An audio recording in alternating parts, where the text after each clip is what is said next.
J'ai déplacé tous ces panneaux juste pour faire cette scène. Et encore, ils ne sont pas tous là. Aujourd'hui, on va parler de la puissance au mètre carré des panneaux.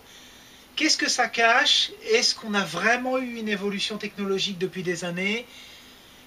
De quoi on parle réellement?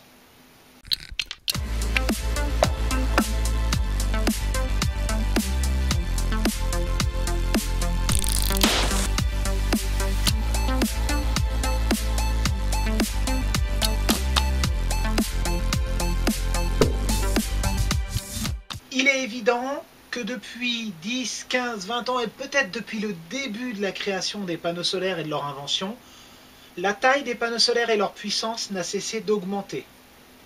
Mais est-ce réellement quelque chose de probant? Est-ce que vraiment la puissance au mètre carré a augmenté? Est-ce qu'elle a beaucoup augmenté? Est-ce qu'on est sur des rendements importants? Alors moi j'ai ici plusieurs technologies de panneaux. Parmi les derniers, j'ai le Aiko 440 ici, le Longi 405 ici. J'ai aussi un panneau solaire bifacial Jolywood 500 watts et un Estar Solar 460 watts dehors. Sur les panneaux qu'il y a derrière, ici j'ai un shot polycristallin en 214 watts je crois. Ici ce sont des panneaux en 125 watts, ces trois-là, donc photowatt, je ne me souviens plus les marques de ceux-là, je les marque après. Là, c'est un très vieux panneau qui avait la maison autonome qui doit être pas très puissant, de l'ordre de 80 watts, un photowatt. Là, c'est un panneau amorphe. On va pas beaucoup en parler parce que le panneau amorphe, certes, il a beaucoup d'avantages. Mais comme ici, il s'agit de voir la puissance au mètre carré et son évolution, je ne veux pas pouvoir me baser sur cette technologie parce que j'ai pas beaucoup d'exemples.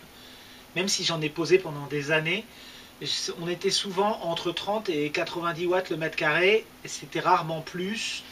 Certes, ça fait une belle évolution, mais c'est toujours très très inférieur au polycristallin et au monocristallin. Donc, comme ici, le thème de la vidéo, c'est bien la puissance au mètre carré. Donc ces panneaux-là, on va les exclure, même s'ils sont vraiment très bien. On ne peut pas considérer qu'on a possibilité d'avoir des grosses évolutions sur ces panneaux-là. En tout cas, ça pourrait être l'occasion d'une vidéo spéciale, mais c'est vrai que là, c'est un peu l'absent de la classe depuis un moment, le panneau amorphe. On va rester sur ça. Ici, on a un autre panneau photowatt, 55 watts, je crois. Et derrière, là, on a un petit panneau 65 watts auction. Donc, j'ai mesuré la plupart des surfaces de ces panneaux. J'ai mesuré la surface des cellules. Donc, j'en ai déduit un certain nombre de choses, des watts au mètre carré, tout un tas de choses. Et on va voir ça un petit peu dans un tableau. Vous voyez, sur ce panneau là, on a un carottage qui a été complet. Ils ne voulaient pas gaspiller de matière, donc ils ont vraiment gardé les ronds en entier. Ils ont essayé de les placer sur le panneau, mais en perdant beaucoup de place. À chaque fois, on a quelque chose de différent là aussi. Historiquement, on avait plutôt des cellules comme ça, avec des rectangles là, avec des losanges. Ça perd de la place, tout ça. Vous voyez, toute cette place perdue là, la place perdue un peu partout, tout ça, là aussi. Et alors, en augmentant en technologie d'assemblage, on peut augmenter la puissance au mètre carré en diminuant l'épaisseur aussi de l'aluminium, et complémentairement à ça, on va améliorer les performances des cellules. Notamment ici, on voit bien qu'on a énormément de circuits à l'étain, de contacts électriques de répartis sur la cellule qui prennent énormément de place. Là, on en a moins, et plus ça va, moins il y en a. Je ne sais pas si vous voyez, là on voit plus grand chose, et dès qu'on arrive sur les technologies PERC, les contacts sont derrière. Vous voyez là, on a un autre panneau, un autre exemple. Là, vous voyez, il y a beaucoup de blanc, ça faisait partie de l'esthétique du panneau. Alors qu'en fait, la cellule, c'est ça. Donc il y a bien une évolution. Mais la puissance par cellule, la puissance au mètre carré des cellules, de la technologie des cellules, c'est ça qui m'intéresse. C'est pas le panneau, c'est la cellule. Alors ce que je vais faire, je vais mesurer l'épaisseur des fils de soudure, vous savez, les connecteurs qu'il y a dessus. Je vais voir ce que ça représente sur la cellule et je vais voir si ça justifie quelle part est justifiée par le fait que les connecteurs soient placés derrière, vous savez, les panneaux PERC. Je vais voir un peu ce que ça représente. Suite à mes calculs, j'ai fait tout un tas de listes de panneaux, j'ai fait les calculs, j'ai vraiment mesuré au millimètre, au demi-millimètre. Alors c'est pas parfait, mais avant j'avais 148 watts au mètre carré sur les cellules. Et en tenant compte des soudures, j'ai 1,4% qui est couvert par les soudures. Donc j'ai recalculé tous les millimètres. Donc on a 311 mm² avec les soudures, 22 468 mm² juste sur la cellule. Donc quand on fait l'un moins l'autre, on fait le pourcentage. On a donc bien 1,4%, ça tombe à 150 watts par mètre carré, uniquement sur la technologie de la cellule. Alors sur quoi je me base? Je me base sur des panneaux que j'ai en stock, sur tout un tas de fiches techniques de panneaux que j'ai soit déjà installés, soit déjà vus dans les différentes vidéos de tests de panneaux que j'ai fait. Un peu en vrac, on va avoir du Photowatt, du Cilia, du Recom, du Trina, du Longhi. Enfin, il y a vraiment tout un tas d'informations sur des dizaines et des dizaines de panneaux que j'ai répertoriés dans des tableaux et sur lesquels j'ai calculé les puissances, les rendements. Tous les panneaux que j'avais en possession, j'ai pu calculer par rapport à la cellule, plus précisément. Et ceux que je n'avais pas, c'était par rapport aux panneaux tout court. Donc il y a quelques divergences dans les courbes, il y a quelques relevés que je n'ai pas. Donc j'ai fait les courbes le plus sérieusement possible avec tous les relevés que j'avais. Et bien entendu, j'ai réalisé des courbes que je trouve intéressantes. Je vais donc vous les exposer. On va commencer. La première courbe, je l'ai trouvée amusante comme ça, c'est la variation du poids des panneaux en fonction de leur puissance. Donc là, on ne fait pas état de l'année, on ne fait pas état de la technologie, hein, c'est principalement des monocristallins.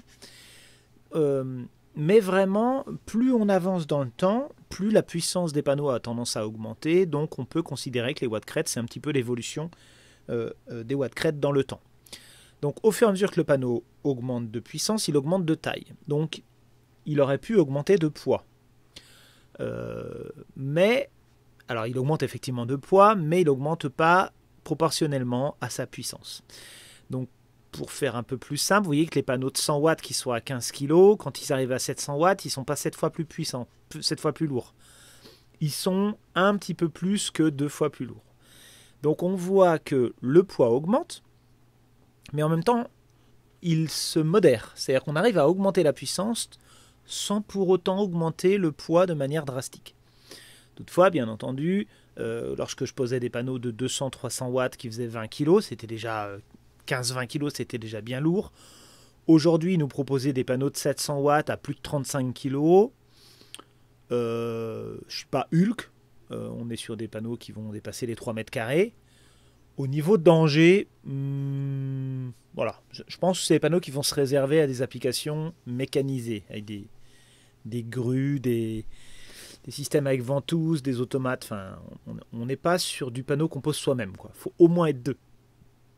D'accord? C'est pas que ça se posera pas, c'est juste que, en tant que professionnel, je ne souhaite pas mettre 35 kg de panneaux, ne serait-ce que l'emmener dans mon camion. Faut voir qu'on décharge plein de fois la palette. Hein. C'est pas que un transporteur poids lourd qui arrive avec une palette. Il faut les prendre, les panneaux. Il faut les manipuler. Il ne faut pas les laisser tomber. Donc, voilà. Donc, ça, c'est une courbe qui est intéressante, qui permet de voir l'évolution du poids des panneaux. La courbe suivante, j'ai fait une évolution du poids au watt crête. Donc, le poids du panneau, hein, en fonction de ses watts crête. Donc du coup, pour 1 watt crête au fil de l'année, en considérant non pas la cellule mais le panneau, donc j'ai un résultat en grammes évidemment, j'ai pas un résultat en kilos, c'est trop faible. Et donc on voit qu'au début, on va dire jusqu'en 2002, on avait des poids relativement conséquents. Alors il n'y a pas beaucoup de valeur de mesure sur ces années-là, mais globalement c'était au-dessus. Et après on voit une baisse. Une baisse qui se confirme avec la multitude de mesures qu'il y a. Il y a des petits cumuls d'année sur année avec des petites variations, mais plus ça va, plus on vise les 50 grammes par watt. Ça me paraît bien. Je ne sais pas si on descendra vraiment beaucoup en dessous. Alors apparemment, si, il y a certains panneaux qui sont plus légers. En tout cas, là, c'est vraiment les panneaux cadrés standards. Hein. Ce n'est pas les panneaux collés, souples ou... On est sur du panneau avec du verre sécurite, avec un cadre alu. On n'est pas sur, comment on appelait ça avant, il y avait le sol riff, mais il était assez lourd aussi, le cadre, le sans cadre, il avait un nom, le laminé, tout court. Celui qui pouvait être posé comme une tuile. On n'est pas là-dessus, on n'est pas non plus sur des membranes. On est vraiment sur du cadré standard. On a une réduction de la masse du verre, parce que l'épaisseur du verre a baissé aussi. La taille de l'aluminium a baissé aussi pour des raisons de logistique notamment et de ressources, donc moins d'aluminium dans les panneaux. Ils sont un peu plus souples, c'est pas dit que ce soit une bonne idée. Et puis on a plus de watts au mètre carré, donc globalement le poids par rapport au watts crête a baissé. D'accord, donc ça c'est confirmé, ça baisse. Ensuite, j'ai fait une mesure un peu empirique de la taille des lingots. Alors au départ j'appelais ça le carottage, mais c'est plutôt le lingot, la taille de la pièce de silicium qui sert avant qu'elle soit sciée, sans que ce soit découpé en tranches, si vous voulez, pour faire la cellule, pour faire le wafer, qu'on appelle ça. Eh ben, j'ai remarqué qu'elle augmente. Donc c'est, je pense, d'abord une évolution technologique dans les usines. Hein. On peut avoir des lingots plus gros qui sont malgré tout bien fondus, bien uniformisés, bien travaillés, et ça permet de faire des cellules plus grosses pour mieux travailler la répartition sur le panneau et la puissance de chaque cellule. Voilà, ça limite un peu, par exemple, la mise en série de cellules. Bon, on est quand même sur 144 cellules en série sur les nouveaux panneaux, on n'est plus sur les 36 ou 40 cellules des années 90. Mais globalement, j'ai constaté que ça augmentait, voilà, de 10 à 25 cm. Donc j'ai mis diamètre, diagonale, ça dépend si c'est un rond ou si c'est un rectangle. C'est intéressant. Ensuite, j'ai une courbe de watts crête au mètre carré en fonction de la taille du panneau. Donc c'est bien les watts crête du panneau en fonction de sa taille. D'accord ? Donc les watts pour 1 mètre carré. Ça représente quasiment le pourcentage. Vu qu'on compare avec 1000 watts de soleil au mètre carré, quand on a 200 watts crête au mètre carré, ça fait un rendement de 20%. Il suffit d'enlever un zéro pour avoir le rendement. D'accord ? Donc je n'ai pas refait une courbe de rendement. C'était un peu inutile.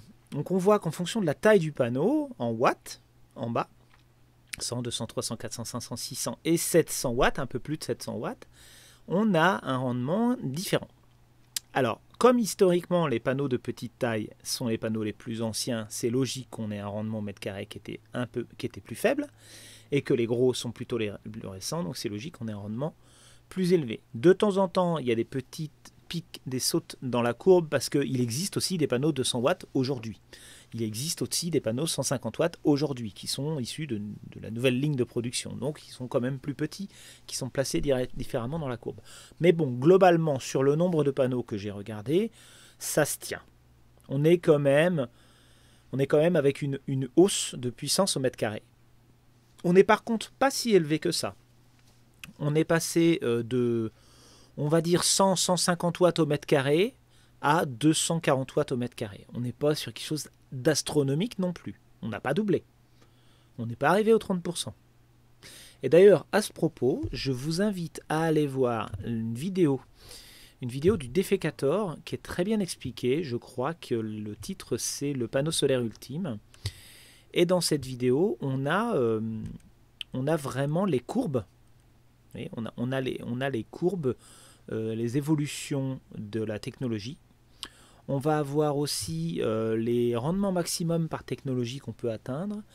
On va avoir les différentes solutions tandem qui cumulent des technologies. Je vais parler d'un de ces panneaux rapidement tout à l'heure. On a vraiment un peu l'approche française, technique, scientifique sur le silicium et sur ses rendements. Je vous invite à aller la voir, elle est très intéressante, mais ce n'est pas une obligation. Ensuite, j'ai établi une courbe, enfin plusieurs courbes, pour distinguer les watts au mètre carré de la cellule, uniquement la cellule, du panneau. Alors, on va commencer par les tout petits trucs. On a au milieu de l'écran des points, des ronds, comme ça vous l'aurez tout de suite. On a des panneaux que je n'ai pas réellement traités, c'est surtout des panneaux qui sont orientés amorphes, tandem ou métaux lourds. Donc les panneaux Sharp que j'ai installés pendant, je dirais, 3 ou 4 ans, assez intensément, c'est du panneau monocristallin plus silicium amorphe qui ont une puissance au mètre carré qui n'était pas nécessairement un rougir à l'époque, hein, elle était à peine en dessous des monocristallins standards, donc on avait quand même quelque chose de correct, mais l'avantage c'est qu'on avait un meilleur rendu en watts par mauvais temps. On avait sur l'année plus de production et on était sur quelque chose qui était très adapté à l'autonomie. Donc moi je faisais quasiment que l'autonomie. Bon, je faisais aussi de la revente, mais j'utilisais beaucoup ces panneaux-là. Ensuite je suis passé sur des panneaux SHOT ASI, donc c'est que de l'amorphe. Hein. Bon, juste avant, j'ai une autre technologie que j'utilisais, mais je n'ai pas réussi à la retrouver. Je crois que c'est Unisolar, mais je ne suis pas sûr. C'était de la morph aussi. Donc les panneaux Schott ASI, ils avaient un rendement mètre carré qui était plus faible. Leur avantage, c'est qu'ils étaient vraiment très compétitifs en prix. Ils étaient au moins 3 fois moins chers que le monocristallin à cette époque. Donc c'était surtout le prix qui permettait d'utiliser ces panneaux. Et en autonomie, c'était vraiment très intéressant, parce qu'on avait vraiment une production l'hiver qui était vraiment rehaussée. Quand je dis vraiment, on sent la différence, mais c'est quelques pourcents. Ensuite, sur mon camion solaire, j'ai installé des CIGS, donc c'est aussi de la morph, mais c'est boosté par différents métaux. Je crois qu'il y avait du germanium ou ce genre de choses. J'ai voulu tester. Bon, ça n'a pas duré très longtemps cette technologie, parce que malgré que c'était compétitif, solide et tout, bon, bah, la puissance au mètre carré était quand même inférieure aux autres, et puis il y avait des motos lourds dedans, donc c'était pas, au niveau recyclage, c'était un peu plus chaud. Donc ça a pas mal disparu, ça. Au niveau du polycristallin, alors j'en ai installé pas mal du polycristallin, donc c'est les deux petites courbes bleues et rouges. J'en ai installé pas mal, mais parmi les panneaux que j'ai pu mesurer qui me restent en stock, j'en avais que 3 références, donc je les ai quand même placés. Puis j'ai quand même comparé avec toutes les fiches techniques que j'avais, donc ça collait. Il me manque des panneaux de 185 watts, de 25 watts, de 80 watts que j'ai installés, mais j'ai pas gardé l'historique. Je suis désolé, c'est trop ancien pour moi, 2006-2007, j'ai pas retrouvé les infos. J'aurais pu aller chercher les panneaux plus petits. Le problème, c'est que on peut aujourd'hui aussi fabriquer du petit panneau. Et donc les petits panneaux, des fois, étaient volontairement d'une taille complètement aléatoire. Le but, c'était de faire du 12 volts pour une caravane. Il n'y avait pas de recherche de watts au mètre carré, il n'y avait pas de recherche de rendement. Donc ça risque de fausser la courbe un peu. Il y a des panneaux un peu spéciaux où il y avait du 25% de vide. Donc c'est pas évident. Donc c'est vrai que j'ai pas vraiment cherché. D'autant que le but c'était vraiment de parler du monocristallin, parce qu'aujourd'hui le polycristallin il se vend plus vraiment. Donc je voulais quand même le placer. Vous voyez, un petit bout de courbe qui n'était pas trop à rougir non plus par rapport au monocristallin, hein. C'était quand même pas mal. Il y avait moyen de faire encore des évolutions. C'est surtout Photowatt qui s'en occupait. Bon, ils ont fait faillite depuis. Et c'est vrai qu'on avait atteint un certain nombre de limites avec le polycristallin. On pouvait difficilement monter beaucoup plus haut. Le monocristallin a quand même continué sa course vers le haut. Donc maintenant, les courbes, la courbe jaune et la courbe verte, là les grandes courbes, c'est le monocristallin. Donc c'est un peu de celle-là qu'on va parler davantage. On voit que la courbe jaune, ce sont les cellules monocristallines. Alors il y a une petite baisse à un moment donné, mais c'est peut-être juste les panneaux solaires que j'avais qui étaient plus ou moins bien. On peut considérer que c'est horizontal. Et on voit aussi que entre les années 90 et 2002, la technologie des cellules n'a pas du tout changé, quoi. On a eu 15 ans où il n'y a eu pas de changement. Il n'y avait pas d'innovation particulière sur la cellule. La cellule elle restait comme ça. Et après, ça a commencé à grimper parce que ça a commencé à avoir le vent en poupe et on a commencé à avoir des technologies, des idées de fabrication un peu innovatrices qui ont fait monter la puissance de la cellule, notamment en mettant du back contact ou en améliorant les contacts ou en améliorant la surface utile de la cellule, en améliorant le dopage. Voilà, il y a plein de types d'améliorations. Je vous invite encore une fois d'aller voir la vidéo du Defecator pour atteindre 240 watts au mètre carré, le maximum que j'ai vu aujourd'hui, qui n'est pas le maximum théorique, mais qui est le maximum pratique de la cellule. Donc il est difficile d'atteindre les 245 au niveau du panneau, notamment, puisqu'on ne peut pas dépasser la cellule. Et au niveau du panneau, au départ, on est très très bas parce qu'on a beaucoup de vide entre les cellules. Et puis on monte timidement. On a toujours un peu le même écart entre les cellules et les panneaux jusqu'en 2010-2012. Et puis on commence petit à petit à avoir des lignes de production qui arrivent à mettre des faibles distances entre les cellules, à découper les lingots un peu plus rectangulairement pour avoir moins de vide. Ça fait plus de pertes, ça fait des panneaux plus chers, mais qui ont un meilleur rendement. Plus de CO2 aussi. Donc on arrive petit à petit à avoir des fabrications plus compactes. La cellule, elle augmente en puissance, mais c'est pas astronomique. Mais par contre, le panneau, il suit davantage et il commence à épouser un peu la puissance de la cellule. Donc plus la cellule monte en puissance, plus le panneau monte en puissance, évidemment. Mais on a aussi les deux courbes qui se rapprochent là-haut, qui tendent vers un rapprochement, puisqu'on essaye d'avoir le moins de pertes possible dans le panneau. Entre les années 90 et 2025, on a gagné 1,73. On a multiplié par 1,73 la puissance de la cellule, donc plus 73%. Ça correspond au sondage que j'ai fait sur ma chaîne. Entre les panneaux des années 90 et les panneaux de 2025, on a presque multiplié par 3, 2,85. Vous voyez, parce qu'on est parti de très très loin avec beaucoup de pertes, et on arrive à quelque chose qui commence à être intense et qui tend à saturer. Les courbes tendent à se rejoindre. Et alors on voit pas très bien là-haut, j'ai fait un prolongement de courbe, mais c'est un prolongement de courbe hyper optimiste, parce qu'en fait, les dernières années, là, sans nouvelle technologie, avec la technologie actuelle de cellules, on va stagner. On ne montera pas aussi haut. Si on devait monter jusqu'à 30%, vous voyez, il faudrait attendre 2035. Je pense qu'il va y avoir un petit bond technologique en changeant de technologie de cellule peut-être, mais pour atteindre les 28% peut-être. On est déjà à 24,5 et franchement, il n'y a pas du tout à rougir. Les panneaux solaires, on en met un de plus. C'est pas la place qui manque techniquement. C'est vraiment quand on fait des grandes surfaces qu'on s'inquiète de la puissance du panneau. Après, il y a le contre-coup. Plus le panneau est puissant, plus quand il tombe en panne, s'il est cassé ou autre, bah, ça enlève beaucoup de puissance. L'autre élément, et ça c'est un élément moi qui m'embête au quotidien, c'est que plus le panneau est puissant, plus il délivre de courant, plus il délivre de tension. Et dans les deux cas, c'est problématique. Si la tension est trop élevée, on va avoir du mal à faire des chaînes en série pour les régulateurs. Et la plupart des régulateurs du marché sont entre 12 et 13 ampères. Et maintenant, on a des panneaux qui font 15 ampères. C'est-à-dire qu'on ne peut même plus les mettre sur les onduleurs actuels. On ne peut même plus les mettre sur les régulateurs MPPT. Les nouveaux panneaux, même les 450 watts, on se demande pour qui ils sont faits parce qu'il n'y a pas le matériel en face. Alors il y en a un peu, mais la plupart du matériel ne suit pas l'évolution des panneaux. Alors c'est soit les panneaux qui sont en roue libre, les fabricants qui font qu'à leur tête, ils font on fait la plus grande puissance possible. Sauf que je suis désolé, les 240 watts au mètre carré, là-haut, là, les petits points qu'on voit, c'est aussi bien pour le panneau de 400 watts que pour le panneau de 700. Il n'y a quasiment pas d'écart entre les deux. On peut mettre deux panneaux de 350 watts, on aura le même rendement au mètre carré. L'écart, c'est qu'effectivement, il y a la fixation de 2 cm entre les panneaux. Donc on perd un peu. Mais il n'y a pas une grande évolution à part la course à la puissance et au poids. Sauf qu'un panneau de 700 watts, je ne peux pas le brancher. Je ne peux pas le brancher parce que je n'ai pas la technologie au niveau des régulateurs. On est obligé de passer par exemple, on ne peut pas mettre le multi-RS de chez Victron sur la plupart des panneaux. Des nouveaux panneaux. On est obligé de passer par le RS tout court qui supporte 3 ampères de plus. Et si ça augmente encore, il faudra passer par un Studer qui supporte 70 ampères. Enfin, vous voyez ce que je veux dire ? Ça bride le choix, ça bride la polyvalence et ça oblige les gens qui veulent mettre un équipement en particulier à rester sur des panneaux de 350, 400 watts, ce qui n'est pas un mal, hein. Ils sont très bien ces panneaux-là, je les aime bien. Et c'est vrai que l'évolution des panneaux vers le haut, ça peut être une des idées à la con qui ferait effondrer un constructeur, par exemple, qui aurait toute une ligne de panneaux en 800 watts et qui ne servent à rien. Et du coup, il paume de l'argent. Et il y en a eu plein des idées à la con dans le photovoltaïque qui les ont foutus vers le bas. Bon, ça peut être une de ces idées. Autre élément, j'ai pas compté le bifacial là-dedans. Alors j'ai compté les panneaux bifaciaux, mais je n'ai pas doublé leur puissance puisqu'elle est derrière. Je n'ai pas ajouté 8-10% de production en plus. J'ai vraiment pris la puissance crête affichée sur la fiche technique qui est la puissance face au soleil. Parce qu'en fait, on n'a pas une réelle surpuissance de dingue. Moi, j'avais fait des tests, je pouvais vous reporter la vidéo là-dessus. On a un peu une surproduction, mais pas vraiment une surpuissance. Je ne sais pas si vous voyez noter la différence. Donc en termes de puissance au mètre carré, j'aurais plutôt tendance à dire que le rendement est divisé par 2. Puisqu'on a un panneau qui est 2 fois plus puissant, mais qui produit presque 2 fois moins par rapport à sa puissance affichée. Vous voyez.